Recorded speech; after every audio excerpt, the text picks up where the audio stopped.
Good morning everyone. আজি শাওণ মাহৰ প্ৰথমটো সোমবাৰ আৰু সেয়েহে আমি দুজনী ওলাইছোঁ মন্দিৰ যাম বুলি। আৰু ঘৰৰ পৰা আহোঁতে মই চাকি ধূপটো লৈ অনা নাছিলোঁ, যিহেতুকে খুৰীহঁতে ইমান ধুনীয়াকৈ দোকানবোৰ দি থৈছে আৰু ধুনীয়াকৈ থালিবোৰ সজাই দিয়ে, তো তেনেকৈ চাকি ধূপটো তাৰ পৰাই লৈ ল'লোঁ।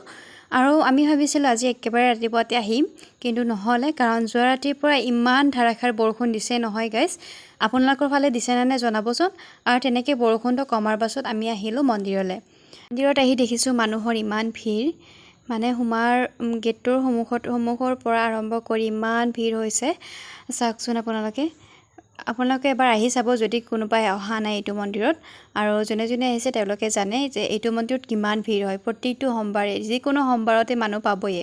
আৰু তেনেকৈ চাকি ধূপটো ক'ৰবাত নহয় ক'ৰবাত জ্বলাই দিলোঁ, যিহেতুকে ইমান ভিৰৰ মাজত মানে মেইন জেগাত জ্বলাম বুলি ৰখি থাকিব নোৱাৰি।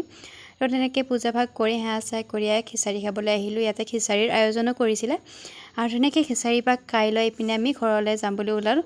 ইয়াতে চাওকচোন, পূজাবোৰত যেনেকৈ দোকান পাহাৰবোৰ দিয়ে নহয়, তেনেকৈ ইয়াতো দোকান দিছে। আচলতে মিঠাইৰ দোকান হওক বা বাচ্চাবোৰৰ খেলনাৰ দোকান হওক, যিকোনো দোকানেই ইয়াতে দিছে। তেনেকৈ ফুচকাৰ দোকানখন দেখি আমি দুজনী ফুচকাও খাই ল'লোঁ, যিটোকে ফুচকাটো নোখোৱাকৈ নোৱাৰোঁ। আৰু ব্ৰতত থাকিলে খাব পাৰি নে নোৱাৰে আপোনালোকে কমেণ্টত জনাবচোন। এতিয়া আমি ঘৰলৈ যাওঁ, বাই।